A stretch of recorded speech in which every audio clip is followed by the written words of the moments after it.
everybody. Just trying to see what day we are on. So these are the video notes for Wednesday, the 18th, and we are actually going to be wrapping up the notes today with this session. So we introduced nuclear fission. Fission is division, right? It's the splitting of a large nucleus, into two smaller nuclei. And so we have the third and final topic, our second type of nuclear reaction, which is nuclear fusion. If you fuse something, you put them together, right? A bone has to be fused back together in order for it to heal. So if we have a broken bone that is snapped, sometimes you might hear it say it has to fuse back together.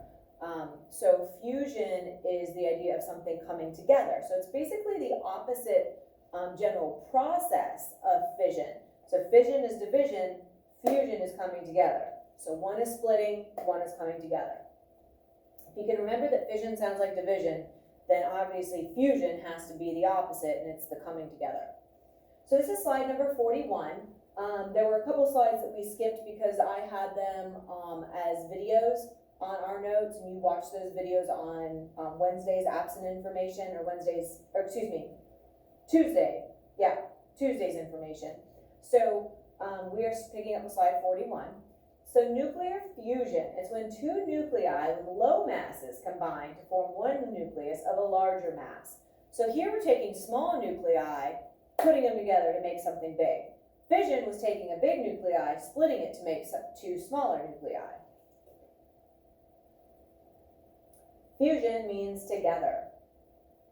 And to occur, the positively charged nuclei must move really fast to overcome those like charges. So if you have a positive nucleus, which you do because that's where the protons are, and you're trying to put it with another positive nucleus, the way to do that is you have to move them really fast and jam them together, in a very simplistic explanation.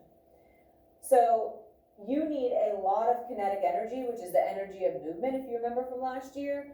And so this happens by increasing temperature. So the only way to get this to happen is at extremely high temperatures, because those nuclei are able to move so fast and get so much energy going that they're able to slam together and overcome that repulsion that you would normally have between this positive nucleus and this positive nucleus. So high temperatures are the key for this.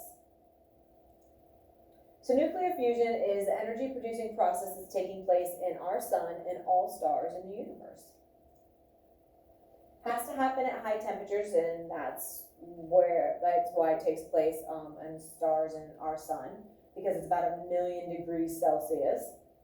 15 million degrees Celsius.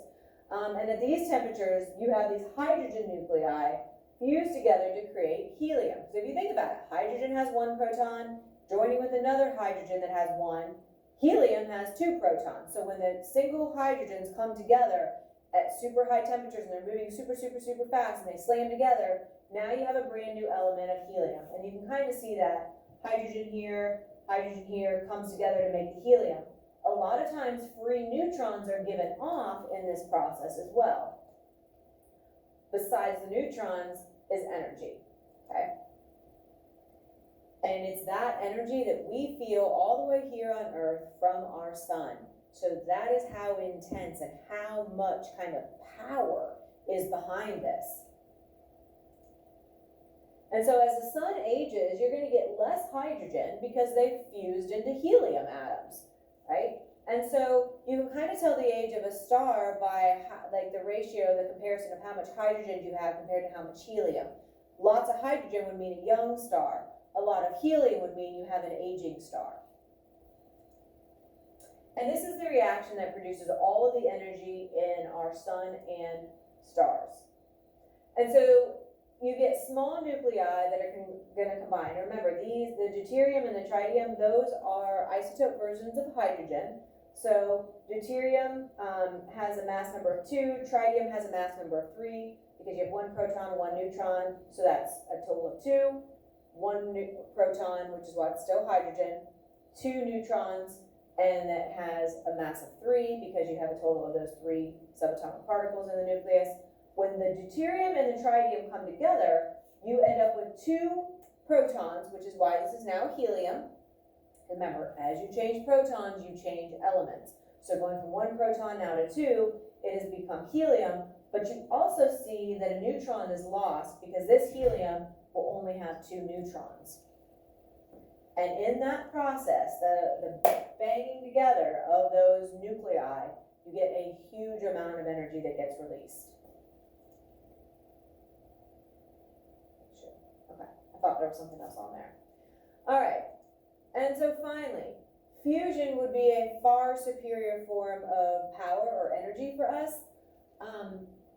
The problem is that it takes such an extreme amount of heat to create this process that it's hard to keep things from melting down. Okay? The reason this is so positive is that there's no radiation, there's nothing radioactive, there's nothing dangerous about it, besides having to have it at such a super intense heat level to make the process happen. So there's something called plasma, right? You've heard of plasma TVs, but there's really 4 states of matter. Solids, liquids, gases, those are archetypical. And you're like, really? I thought there's only 3 states of matter. Well, there's plasma. Plasma is a special type of gas. It's a special type of ionized gases. So they are gases that are mostly positively charged because their electrons have been, most of them have been removed or all of them. So you have something that is very positive in the plasma state. So it's just gases that have kind of like supercharged ion versions of the elements. And this is taking place at millions of degrees Celsius. Scientists are working on the technology that would be able to harness this and be able to make it happen at a safe level and be able to keep everything from obviously melting down. And so obviously this is the fuel that has kept our stars alive for billions of years. If it's good enough for our stars and it's strong enough that it, gets the energy from the sun all the way down to us here on Earth, you would think that if we could even harness a little bit of that, then that would be, a fantastic option for our, power needs in the future. So they are working on it. Everything that I've read shows that it's still like 20, 30 years out to be something that's kind of practical use, but we're getting closer. I'm gonna have you watch, there's a few videos that will kind of explain this process a little bit. So really fission and fusion seem like they'd be these huge complicated topics. It's not really.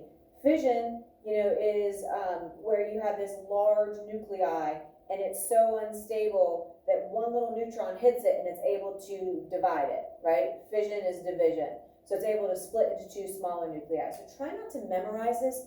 Try to think about it logically, because if you try to memorize it, it is very easy to confuse the fission and fusion. Because fusion, remember, is the coming together. You have small nuclei that come together to make something larger, okay? So fusion comes together from small making large. Fission is large turning into something small, okay? So that is the end of our notes. Please make sure that you are letting me know if you have any questions as we continue out through the rest of the unit and as you get into some of the practice things. And obviously, as you start to prepare for the test, which will be right before Thanksgiving. So take care, hope you're doing well, and see you soon.